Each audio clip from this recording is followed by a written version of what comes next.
What up, YouTube? You already know. The Latin assassin himself, Big Lou, tapping on in. But what it do with Big Lou, NFZR2, baby, baby. And as you can see, I'm all Raider decked out right now. I got that hat that says Oakland Raiders on it. I got my mask with the big shield on it. And I got the number 21 on, right? As you guys can see, it's backwards. Number 21. This is the late, great Cliff Branch, right? And I only put the mask on to start the video. But Cliff Branch, it was well overdue for both Cliff Branch and last year, I believe it was last year, Tom Flores finally got in. You know, Tom Flores broke barriers on many things, and he should have been in the hall a long time ago, as well as Cliff Branch. But I'm here to say that, you know, they had a ceremony for him recently in Las Vegas. And he becomes the first Hall of Famer to receive a ring of excellence post I can't pronounce this. Excuse me, I can't pronounce this word, peoples, but it basically means after the death of originator, pretty much. Posthumously. So it's post POST HUMOUSLY. And so they had a ceremony for him, right? It was cool. Like I said, he was the first one to receive a ring, and now the Hall of Fame decided that they're going to do this going on, going to the future for players that have passed. Because I believe that, you receive the jacket, the yellow jacket. You receive your statue, your face, your plaque put up in Camden, right? Camden, Ohio, which is where the Hall of Fame, NFL Hall of Fame's at. And then you get a ring. But if you passed away, they don't give the ring out. But now they changed that. So now Cliff Branch's family, his sister accepted, went up there and spoke on the behalf of the Branch family. It was awesome. From the footage I got to see, former Hall of Famers were there for the Raiders. Marcus Allen and Charles Woodson, Michael Hayes. Michael Haynes, not Michael Hayes. Excuse me, Michael Haynes, Marcus Allen, Charles Woodson, Tim Brown was there. Some of the old time Raiders were there. You know what I mean? So it was an honor for him, Cliff Branch. I believe Cliff Branch should have been in a long time ago. Let me read a little bit what this article says. It says Cliff Branch continues to make history, as on Sunday he became the first posthumous Pro Football Hall of Fame enshrinee to receive a ring of excellence. Under previous policy, the Hall of Fame distributed rings, one of three iconic symbols of membership in the sport of pro football's most exclusive club, solely to those living at the time of their enshrinement. The drive to change to the Hall's policy was championed in part by owner Mark Davis, with rings for members elected after their death now to be distributed to a spouse or an adult child or a parent. So, yeah, that's what I was going to say. I didn't mention earlier was that Mark Davis was big on this. I guess he was pushing the Hall of Fame. He was always in contact with the Hall of Fame, and he was pushing the issue about them, starting to do this for, and to make Cliff Branch the first one. It sucks that a lot of these guys, some of these athletes are passing away, and then after they pass away, then they get voted in, like the Veterans Committee in baseball and stuff like that. But I think that they should have been doing this a long time ago for guys that passed away. The 14-karat gold ring features an intricate design of diamonds that create a football-shaped center set in a blue gemstone that represents confidence and integrity. Each ring is customized to echo Hall of Famers' individual career and also includes a special engraving inside with their respective enshrining number. Branch's sister, Elaine Anderson, accepted the former wide receiver's ring from the Pro Football Hall of Fame president Jim Porter during a special halftime ceremony at the Raiders' Week 13 matchup against the Chargers. So I believe this was December 4th, I think it was. But I just stumbled across it 2 days ago. A group of Raiders Hall of Famers were also in attendance to celebrate Branch's achievements. In addition to the halftime, Anderson lit the Al Davis Memorial Torch pregame to commemorate Branch's enshrinement. A fourth-round selection in 1972 NFL draft, Branch spent all 14 seasons of his career as a Raider, totaling 8,685 receiving yards, 501 catches, and 67 touchdowns in that span. He led the Raiders in receiving yards 6 times and in touchdowns receptions 5 times. He remains third all-time in franchise history in career catches, touchdowns, and receiving yards behind Tim Brown and Fred Biletnikoff, 2 other Hall of Famers. So on that day, let's see who I can recognize in this picture, the older guys. So it looks like, okay, so besides like the ones I mentioned earlier, Marcus Allen, Tim Brown, Michael Haynes, and Charles Woodson, also in attendance was Ted Hendricks, looks like Art Shell, Fred Biletnikoff. There's a couple other older guys there, and I can't make out who they are. It doesn't say who's in the picture there. So, anyways, Cliff Branch, Cliff Branch is definitely if you guys go back and watch highlights, if you don't know, because he was from obviously before our time, my time, and a lot of people's time. You know what I mean? I'm gonna give a little background on him. He's got a hell of a you know what I mean? He's been involved in some nice plays for the Raiders. You know what I'm saying? So he was born Clifford Branch Jr. on August 1st, 1948, and he passed August 3rd, 2019, 2 days after his birthday. Was an American professional football player who was a wide receiver with the Oakland/Los Angeles Raiders during his entire 14-year NFL career. He won 3 NFL championships with the Raiders, 3 Super Bowls, right? The 76, 1980, and 84.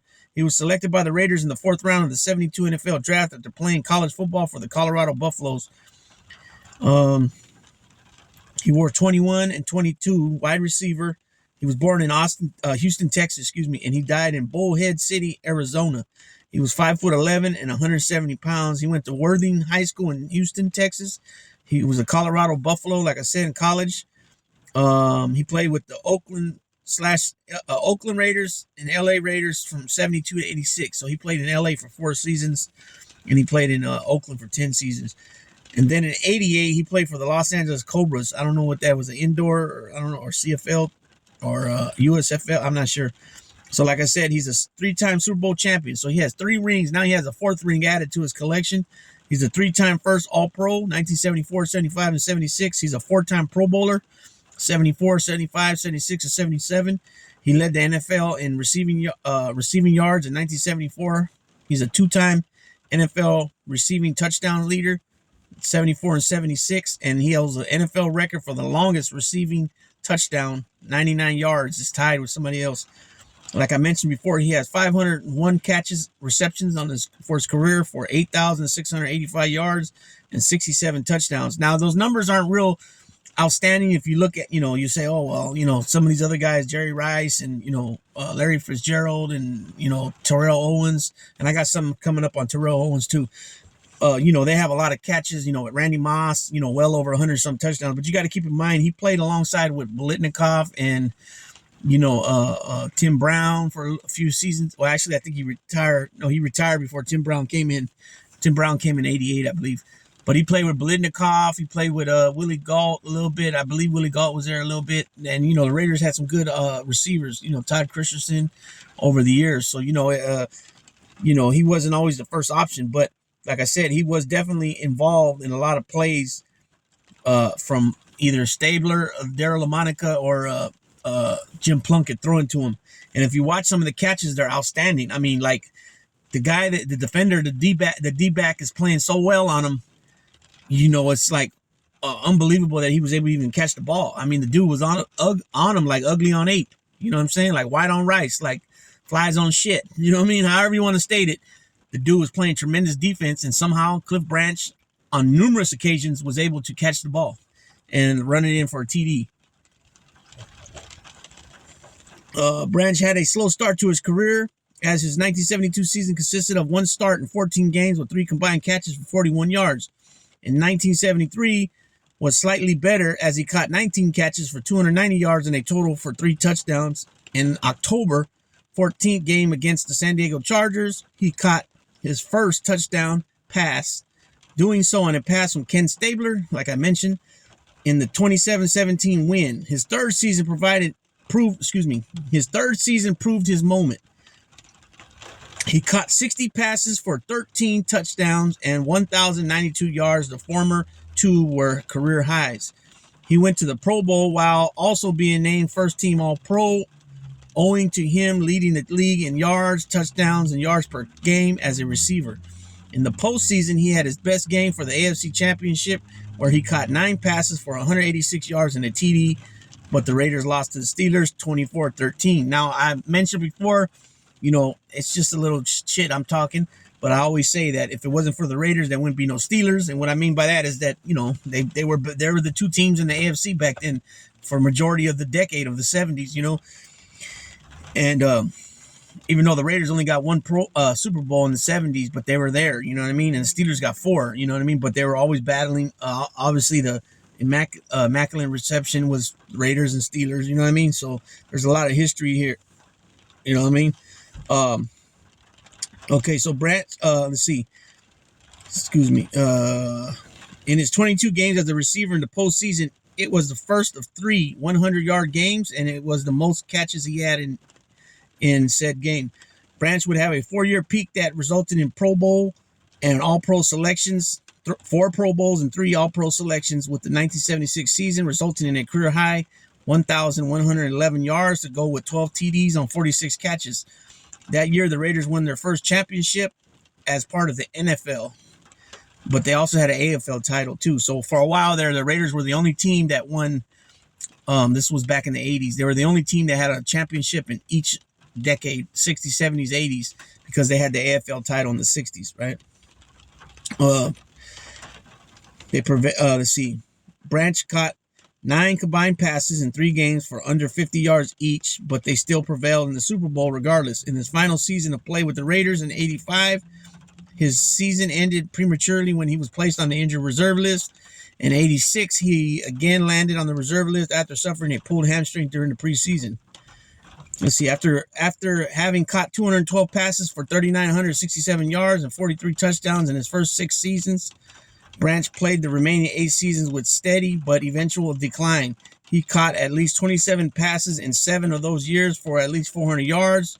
With the 1980 season, 44 catches, 858 yards, 7 TDs being his last hit year.